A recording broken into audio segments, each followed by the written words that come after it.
뭐해? 여보. 여보가 보기에는 그 얼마짜리 같이 생겼어? 70만원? 70?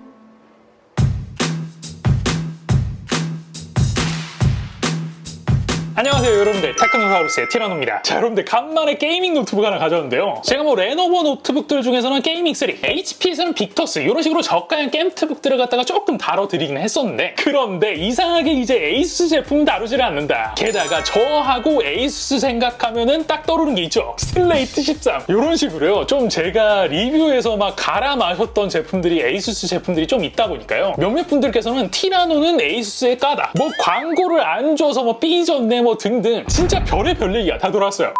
근데 여러분들께서 되게 저를 갖다가 굉장히 좀 복잡하게 생각을 하시는 것 같은데요. 저 그렇게 복잡한 사람이 아닙니다. 자, 여러분들 그동안에 제가 에이수스 제품들을 갖다가 잘 다루지 않는 이유 간단하게 말씀을 드리겠습니다. 얘 말고도 동급의 다른 제품들이 있을 거 아니에요. 다른 회사들의. 그런 애들에 비해서 에이수스의 제품들이 항상 조금씩은 비싸요. 게다가 얘들은 세일도 잘 안 해요, 여러분들. 이런 빅스 이벤트 이런 거 아니면 안 한다니까? 그런데 보급형 게이밍 노트북에서는 가장 첫 번째가 뭐다? 그렇지, 가격. 근데 가격이 비싼데 굳이? 제가 여러분들 그래야 할 이유가 없잖아요. 그런데 얼마 전에 이제 빅스 시작을 하고요. 요 녀석이 이제 80만 원대 중반에 나왔고요. 또 그것과 이제 비슷한 가격대 빅터스와 게이밍3가 많이 풀리긴 했었는데, 그러다 보니까 사람들이 이제 터프 제품은 왜 안 해주느냐, 요 제품도 이제 빅터스와 게이밍3에서 가닥을 좀 잡아달라, 얘 좀 특징적인 부분을 갖다가 알려달라, 요런 얘기들을 많이 하시길래 그런 의미로 구매를 해봤고요. 제가 여러분들 요 제품을 이제 미리 많이 써봤잖아요. 그래서 지금 이제 리뷰를 하다 보면 대충 무슨 얘기가 나올지는 알 것 같아요. 때문에 오해하실 분들 있을 것 같아서 미리 꽂아놓고 시작을 합니다. 저는 여러분들 에이스에게 아무런 감정이 없습니다.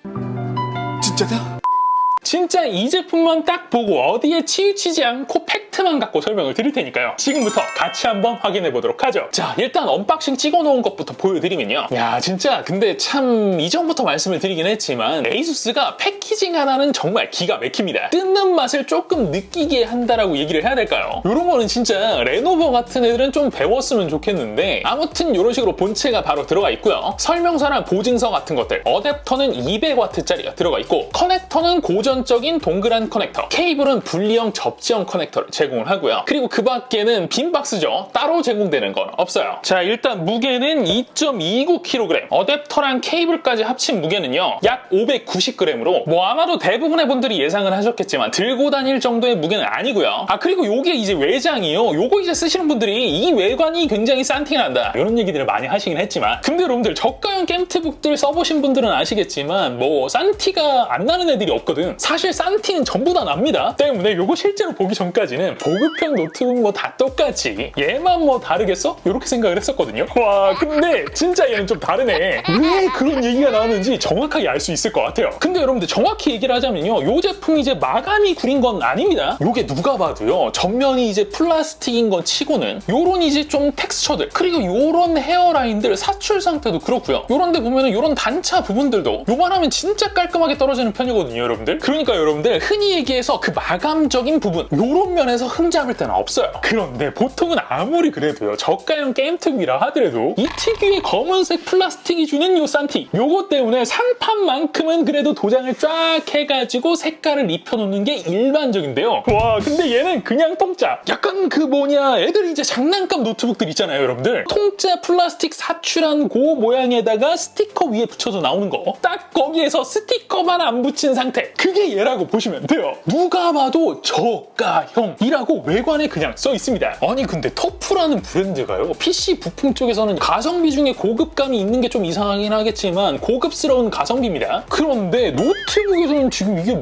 뭐 하는 거지? 아니 뭐 좀 사업부라도 다르면 모르겠어. 얘도 PC고 걔도 PC잖아. 이런 식으로 터프 이미지 조져놓으면 PC 컴포넌트에서도 좋을 거 없습니다. 이걸 웬만하면 관리를 해야 돼요, 에이수스. 자, 아무튼 여러분들 계속 갑니다. 하판을 제외한 전면은 그냥 플라스틱, 하판은 엔지니어링 플라스틱이고요. 포트는 후면에는 배기구 2개, 그 외에는 아무것도 없고, 우측에도 여러분들 보시면은 배기구가 대부분을 차지하고 있고요. 요 앞쪽에 USB 3.2 젠1 타입 A 포트 하나, 그리고 좌측의 포트들을 전부 다 몰아놨는데 차례차례로 전원 단자, 이더넷 포트, HDMI 2.0 B 포트 하나, USB 3.2 젠1 타입 A 포트 2개, 그 옆에 썬더볼트 4 포트 위치해 있고요. 마지막으로 3.5mm 오디오 콤보 단자가 들어가 있습니다. 있습니다. 자, 뭐 빽빽하기는 하고 뭐 또 썬더볼트 포트가 있기 때문에 확장성이 나쁜 건 아니긴 한데 포트 개수 자체가 그렇게 썩 만족스럽진 않다, 이렇게 말씀드릴 수가 있을 것 같고요. 다만 뭐 요거는 이제 리전같이 후면에다가 포트 때려박는 애들, 그런 애들이 아닌 이상 상황이 뭐 거의 비슷하다, 이렇게 말씀드릴 수는 있을 것 같아요. 자, 그 다음에요, 포트 본 김에 이제 합판 깐 것까지 보여드리면요, 나름 그래도 이제 포트를 왼쪽으로 몰빵한 이유가 있긴 있죠. 후면부로 2개구 그리고 우측으로 1개구 해가지고 배기구가 대부분의 면적을 확보를 하고 있고요. 뭐 이렇게 봤을 때 이제 솔직히 뭐 레이아웃이나 조립 품질이 그렇게 이제 좋아 보이는 편은 아니긴 한데, 그래도 뭐 보시면은 할 거는 다 해놓긴 했어요. 램, SSD까지 전부 다 이제 방열판 꼼꼼히 하나하나씩 붙여놨고요. 램은 기본으로 삽입된 게 삼성 3200 8GB짜리 기본 장착되어 있는 것도 슬롯으로 제공이 되고요. 그리고 아래 이제 추가 슬롯도 하나 빈 것이 제공이 되고요. 비어있는 M.2 SSD 슬롯도 하나 제공. 그리고 기본적으로 제공되는 SSD는요, 진짜 이거를 갖다가 꽁꽁 싸매놨길래 대체 이제 뭘 얼마나 좋은 게 들어가 있나 이런 생각이 좀 들었었는데, 막상 까보니까 여러분들 똥입니다. 인텔 670p, 인텔인 것도 별론데 QLC 3D 낸드 들어가 있고요. 자, 그리고 히트싱크는 조금이라도 방열 성능이 더 잘 나오게끔 히트 파이프는 피복 없이 생구리면 그대로 드러나 있고요. 파이프 라인도 굉장히 특이하게 되어 있어요. 여러분들 지금 GPU, CPU 공유 라인이 3개, 나머지 1개는 전원부들이 싹 관통해서 우측부 히트싱크에 바로 직결, 이런 방식으로 체결이 되어 있어요. 자, 그 밖에 이제 힌지 지지대 면적은 평범, 포트들은 강화 처리는 전혀 안 되어 있고요. 배터리는 4셀 90W씩, 스피커는 그냥 봤을 때는 모듈이랑 진동판 사이즈 자체는 괜찮았고요. 방향은 대각선 하부 방향으로 뚫려 있습니다. 자, 이제 다음은 여러분들 디스플레이인데요. 이거는 여러분들 그냥 측정치부터 먼저 보여드리고 시작을 하도록 하겠습니다. 해상도는 FHD 16:9 비율 144Hz의 IPS 패널이 들어가 있는데요. 주사율은 뭐 요만하면 사실 충분하죠. 사실 뭐 얘가 굉장히 스펙이 좋은 것도 아니고 11400H랑 3060, 이게 이제 뭐 솔직히 144Hz로 모자랄 급은 아니니까요, 여러분들. 그런데 와, 여러분들 이 색 커버리지 이거 어떻게 할 거야? 물론 여러분들 이 녀석이 이제 저가형 겜트북이긴 하니까 색역 그리고 색 정확도 뭐 요런 것보다는요, 주사율, 여기에 이제 스펙을 몰빵시키는 게 요게 이제 틀렸다라는 얘기를 하는 건 아닙니다. 레노버만 봐도요, 게이밍3에서 NTSC 45%급 디스플레이가 실제로 들어가기도 하고요. 그런데 여러분들 제가 얘기를 하고 싶은 건 뭐냐면요, 이제 sRGB 100%라는 게 굉장히 이제 좋은 스펙이 아니야. 옛날처럼 NTSC 45%가 기본빵이고 sRGB 100%면 우와 하는 시대가 아니라니까? 그런데 이런 기본적인 sRGB 100%급 디스플레이를 넣기 위해서는 무조건 상급 제품을 사도록 강요를 시키는, 지금 솔직히 이거 인질 잡고 있는 거잖아요. 이거는 제가 봤을 땐 요즘에 해야 될 짓거리는 아니라는 겁니다. 그러니까 요게 뭐랑 똑같은 거냐면 애플이 아이패드 9세대에서 라미네이트 자꾸 빼는 거, 모바일 디바이스에서 최소 용량을 갖다가 32기가, 64기가 요렇게 박아대는 거, 이런 것과 별반 차이가 없는 짓거리예요. 자, 여러분들 게이밍3 같은 경우에는 보시면요, NTSC 45%급도 분명히 팔긴 하지만 조금만 가격을 올리면은 sRGB 100%급도 리테일 제품으로 나온단 말이에요. 그런데 요렇게 이제 에이수스로 제가 돌린 걸 보시면은 와,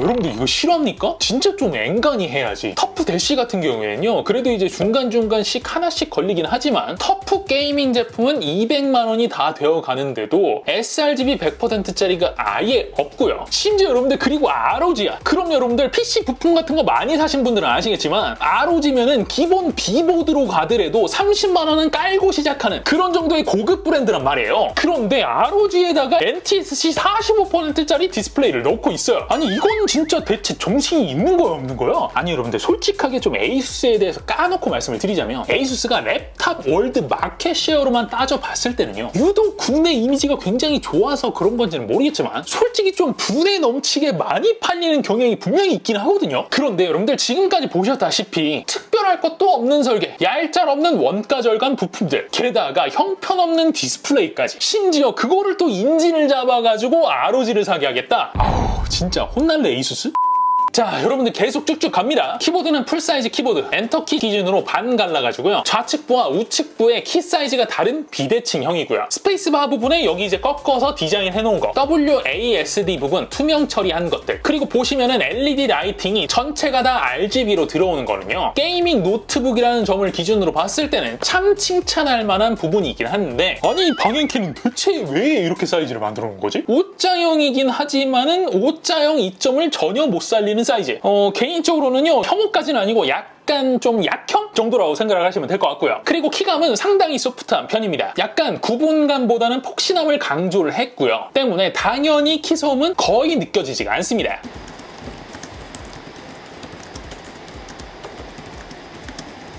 자, 어때요? 그런 느낌이 드시죠? 진짜요. 요즘에 나오는 웬만한 저전력 노트북들보다도 타이핑 소음이 훨씬 더 적은 게이밍 전용 제품으로 나오는데 이런 제품들 거의 없거든요, 여러분들. 아무튼 굉장히 독특한 세팅이 되어 있어요. 아, 그리고 여러분들 이거요. 트랙패드 굉장히 독특합니다. 옛날에는요, 사실 이런 식으로 이제 좌우 클릭 버튼이 따로따로 만들어져 있는 거, 이런 것들이 굉장히 많긴 했었는데 최근에는 이런 형태가 이제 거의 사라졌단 말이에요. 그 레노버의 비즈니스 노트북인 싱크패드, 그 정도가 이제 살아남아 있다, 이렇게 생각을 하시면 될 것 같긴 한데, 걔는 여러분들 요게 이제 위쪽으로 달려있잖아요. 사실 트랙패드의 클릭을 위해서 만들어 놓은 게 아니라요, 빨콩과 같이 결합을 해서 쓰게끔 만들어져 있는 거거든요. 그리고 요 트랙패드의 클릭도 되고요. 그런데 얘는 여러분들 이렇게 달렸지만 더 웃긴 거는요, 이 트랙패드 자체에서 딸깍딸깍하는 그런 클릭은 불가능해졌다는 점입니다. 자, 이어서 트랙패드 질감은 코팅은 없습니다. 그냥 뻑뻑한 느낌이라고 생각을 하시면 되고, 다행히도 유격은 없다라고 보시면 될 것 같고, 자, 그리고 요 아래 이 버튼, 얘들 느낌은요, 살짝 구분감이 느껴지긴 하지만 위에 이제 키보드랑 비슷한 느낌으로 매칭을 시킨 것 같은 느낌이 들어요. 완벽하게 마우스 느낌이라기보다는 상당히 폭신폭신한 느낌을 가지고 있습니다. 아, 그리고 마지막으로 전원 버튼은 다행히도 이런 식으로 위에 이렇게 빠져나와 있어요. 자, 다음은 스피커. 자, 스피커 품질은요, 여러분들 제가 요새 그랬잖아요. 전체적으로 저가형 라인의 제품들도 스피커 품질이 굉장히 많이 좋아진 편이라고, 얘도 그 맥락과 똑같다라고 생각을 하시면 되고요. 인증은 DTS X 인증 들어가 있고, 품질은 얘랑 이제 동급 라인인 빅터스 그리고 게이밍3와 거의 비슷하다라고 보시면 되는데, 제가 여러분들 요 세 녀석을 갖다가 같이 비교를 해드리기 위해서 소스를 갖다가 찾기 위해서 부단히 노력을 하긴 했는데 게이밍3는 찾을 수가 없어요. 때문에 요 녀석과 빅터스는 남아있더라고요. 걔랑 비교 영상을 같이 준비를 해놨으니까요, 여러분들 같이 한번 확인해 보시죠. I've been getting out of bed these past few days. Think it's fair to be proud about it. I've been getting out of bed these past few days. Think it's fair to be proud about it. 자, 이제 보실 거는 다음은 성능. 사실요, 제가 앞서서 이제 마감이 어떻다, 혹은 디스플레이가 어떻다, 이런 식으로 얘기를 많이 하긴 했지만요. 그런데 여러분들, 결국 게이밍 노트북에서 가장 중요한 핵심, 본질적인 부분이 뭘까요, 여러분들? 그렇지, 사실 물어볼 것도 없이 게이밍 노트북인데 당연히 게임이죠. 게임 성능만 좋으면 사실 장땡인 겁니다. 자, 일단 게임 성능을 검토하기 전에 이 녀석의 간단한 특징과 벤치 결과부터 보여드리면요, 자, 얘는 일단 여타 이제 저가형 게임트북들과 동일하게 먹스 스위치는 빠져 있습니다. 때문에 제가 여러분들 얼마 전에 리전 리뷰를 하면서 보여드리기도 했었는데요, 게이밍 노트북에서 가장 중요한 논 옵티머스를 지원하지 않고요, 무조건 내장과 외장을 갖다가 같이 돌리는 하이브리드 모드만 지원을 합니다. 자, 그리고요, 저는 이거 왜 이런 식으로 만들어놨는지 모르겠는데, 보통은 전원이나 이제 배터리 충전 관리 옵션 같은 거 여러분들 아시잖아요. 그런 것들이 이제 제조사마다 한 개의 프로그램들을 전부 다 몰아넣게 되거든요. 예를 들자면 레노버에서는 벤티지, HP 게이밍 제품들에서는 오메, 이렇게 말이죠. 그런데 얘는요, 이게 몇 개나 필요한지를 모르겠어. 마이 에이수스에서는 전원 옵션 빼고 나머지, 아모리 크레이트에서는 전원 옵션이랑 RGB 이런 식으로 다 따로따로 설정하게끔 되어 있어요. 그래서 처음에는 이제 마이 에이수스만 깐 상태에서요, 얘는 이게 왜 없냐? 전원 관리 옵션 자체가 없는 거야? 이렇게 생각을 했어요, 여러분들.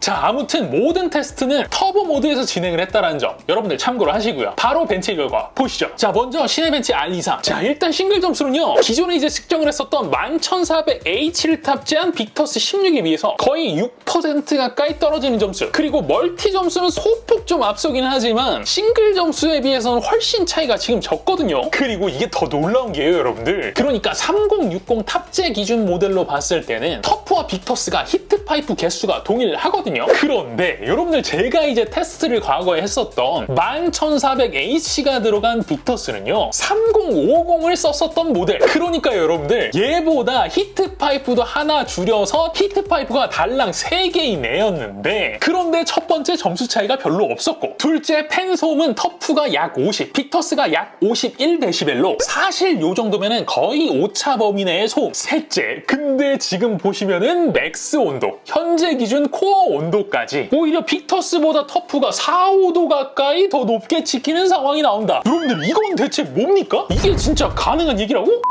게다가 요거는 뭐 벤치니까 그렇겠지. 실제로는 또 다를 수도 있잖아요, 여러분들. 그런데 블렌더 렌더링 테스트에서도요, 보이시죠? 도낀 개낀. 실제로요, 터프가 빅터스에 비해서 온도 대비 더 나은 부분이 전혀 없었어요. 자, 이어서 바로 게임 테스트. 제가 이제 앞서 제품 보면서 잠깐 얘기를 하긴 했었지만요. 이 녀석 CPU는 인텔 11400H, 외장 그래픽은 RTX 3060 TGP 90W짜리가 들어가 있고요. 부스트 5W까지 해서 최대 95W까지 전력을 먹여줍니다. 플러스 일단 빅터스에서는 옵션을 낮추면 스터터링 엄청나게 튀는 현상, 요게 이제 굉장히 심하다, 요게 이제 불편하다, 이런 말씀을 드렸었잖아요.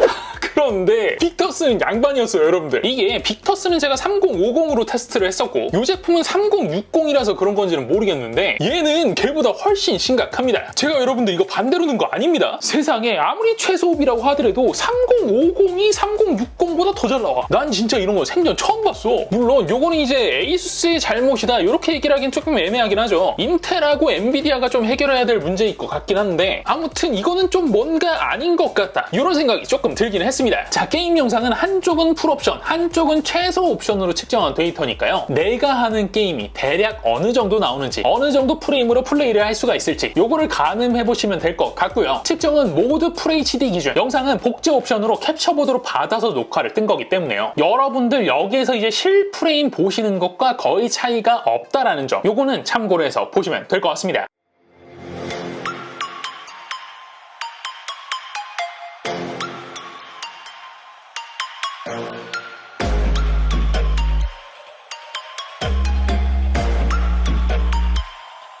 Prepare to die.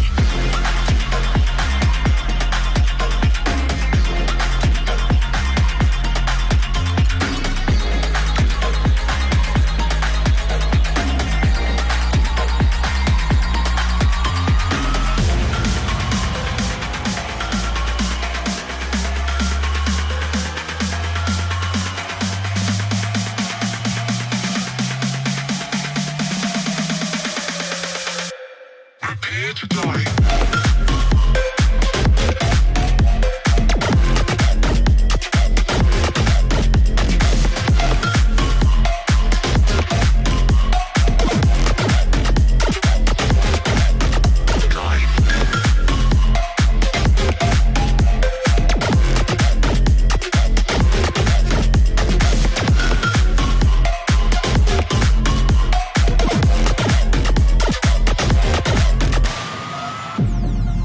Welcome to a whole new world. Your planet is now under Midranger's control. Humanity will be exterminated. If you hear this message, 자, 이제 다음은 온도, 소음, 그리고 배터리 타임 남았죠. 온도는요, 여러분들 아까 전에 이제 제가 센서 온도는 대략 보여드리긴 했었는데요. 솔직히 좀 수치만 봤을 때는 다른 제품들에 비해서 많이 높기는 합니다. 다만 제가 빅터스를 얘기를 했을 때는요, 여러분들 요 이제 WASD 요 부분 온도는 괜찮다라고 말씀을 드리긴 했었지만, 이 키보드 중간 부분의 온도는 굉장히 심각했었거든요. 거의 60도에 가까웠습니다. 그런데 얘는 그런 부분에서는 굉장히 좀 안정화가 되어 있습니다. 키보드 넥으로 올라오는 발열은 거의 이제 게이밍3와 유사한 수준이다, 이렇게 생각을 하시면 될 것 같고, 또 온도가 그렇게 불편한 수준은 아니기 때문에 이 키보드 게임 시 실사용 그대로 가능하고요. 소음은 모드별로 요 정도, 뭐 오멘 같은 제품들 빼고 나면은 다른 게임트북들과는 거의 큰 차이 없는 수준이라고 생각을 하시면 되고, 자, 그리고 마지막 이제 배터리 타임. 게임트북은요, 여러분들 제가 늘 말씀드리긴 하지만 들고 다니면서 게임을 즐기라고 만든 제품이 아니에요. 데스크탑을 갖다가 거점으로 옮겨 다니면서 게임을 하긴 해야 되는데 데스크탑을 들고 다닐 수가 없으니까, 그래서 사는 게 바로 이 게임트북인 거예요. 그렇기 때문에 솔직히 뭐 배터리 타임 별로 그렇게 중요하진 않긴 한데, 아무튼 이제 측정된 결과치를 여러분들 보여드리면요, 294니트로 측정이 되었었던 밝기 90%, 아모리 크레이트에서 전원 옵션 중간인 성능 모드, 늘 하는 테스트이죠. 유튜브 1080p 영상 지속 플레이 시 플레이 타임은 약 1시간 47분. 게임을 할 때를 가정을 해서 동일 밝기의 동일 모드에서 측정 시 플레이 타임은 약 1시간 3분 정도로 측정됩니다. 자, 그러니까 여러분들 들고 다니지 마세요. 특히 특히 여러분들 인텔 게이밍 노트북들은 배터리로 안 된다니까? 할 생각 하지 마세요. 그냥 깔끔하게 포기하세요. 무슨 말인지 아시겠죠? 자, 이렇게 해서 오늘은 에이수스의 보급형 게이밍 노트북 터프 게이밍 F15라는 제품에 대해서 간단하게 알아봤습니다. 자, 이제 여러분들께 이제 총평을 좀 해드려야 되긴 하는데 제가 이 제품 여러분들 한 일주일 정도 썼거든요, 지금까지. 근데 사용하면서 느낀 어떤 경험이요, 솔직히 잘 모르겠어요. 여기저기를 좀 뜯어봤을 때 크리티컬한 단점들, 예를 들자면 HP의 빅터스에서는 진짜 힌지가 마트니까 갔었잖아요. 그런 것처럼 진짜 크리티컬하다 느낄 정도로 엄청난 단점은 없긴 없었지만 솔직히 그렇게 또 썩 장점이 있지도 않은, 특히 저 같은 경우에는 요런 이제 저가형 게임트북들 가격이 저렴하면은 요런 이제 디스플레이가 들어가도 된다 이렇게 생각을 하는 사람 좀 다르겠지만요, 아마도 대다수의 분들은 안 그럴 거예요. 게다가 sRGB 100%, 뭐 이게 진짜 뭐 얼마나 대단한 거라고. 이거를 선택도 할 수 없게끔 금나누기로 활용을 했다라는 점, 야 이거는 진짜 애플도 울고 갈 만한 치사. 거기다가 에이수스답지 않게 난잡하게 소프트웨어 널려 있었죠. 그리고 하우징 산티 진짜 어마어마하게 낮고요. 근데 그럼에도 불구하고 다른 동급 제품들 대비 싸지도 않은 가격. 아니 오히려 얘 같은 경우에는 세일이 이제 거의 안 하니까 오히려 더 비싸게 느껴졌었던 가격. 플러스 상대적으로는 히트파이프가 하나 더 들어가 있어서 쿨링 솔루션이 더 화려하게 느껴지긴 했으나 결국 아무것도 성능 차이가 나지 않았다라는 점까지. 그런데 우리가 이 제품을 사줘야 될 이유가 있습니까? 물론 여러분들 픽스 때 80만 원대 중반에 요거를 샀다, 그렇다면 크게 뭐 가격 대비 까일 제품은 아닙니다. 80만 원 중반에 RTX 3060이 들어가 있다, 이것만으로도 이 제품 훌륭한 거지. 이런 디스플레이가 들어갔어도 살만한 거지. 그런데 여러분들 이런 세일을 그럼 얘들만 했을까? 이거 요 가격에 팔릴 때 게이밍3 빅터스 똑같이 굉장히 세일 많이 해줬습니다. 때문에 여러분들 저는요 이 제품보다는 오히려 빅터스나 게이밍3가 더 좋은 선택이라고 봅니다. 물론 요거는 이제 에이수스를 좋아하는 사람이다 그러면 동의할 수 없는 부분이라는 거 저도 압니다. 하지만 원래 좀 제가 그래요 여러분들. 뭐 잘하는 애는 원래 그렇고 못하더라도 굉장히 좀 열심히 하고 노력을 많이 한다 그럼 이해하거든요. 응원도 하고 제품도 많이 사줘요 그런 애들한테. 그런데 어떻게 하면 되는지도 알고 심지어 잘 만드는 애야, 능력이 출중한 애야, 그런데 눈앞에 이익 때문에 얍삽하게 굴어제낀다? 야 이거는 저는 체질적으로 못 참습니다. 자 여러분들, 원래 잘하는 애, 그리고 못하는데 열심히 하는 애, 그리고 얍삽한 애 누군지 아시겠죠? 잘 진짜 생각을 하세요. 불과 한 1, 2년 전에 노트북에서 터프 브랜드 와요. 최근에 터프 브랜드의 인식이 너무 많이 달라졌어요. 이제 사람들이 터프에 들어가는 디스플레이가 쓰레기만 들어간다라는 거를 전부 다 인식을 하고 있습니다. 그러니까 에이수스 생각 잘하고 판단 잘해서 앞으로 한국 소비자에게 더 알맞는 제품, 그런 제품을 만들어줬으면 하는 바람입니다. 오케이? 자 오늘 영상은 여기까지입니다. 영상이 재미있으셨다면 구독과 좋아요 그리고 알림 설정 꼭 잊지 말아주시고요. 저는 다음 시간에 또 재미있는 영상으로 찾아뵙도록 하겠습니다. 지금까지 저는 티라노였습니다. 고맙습니다.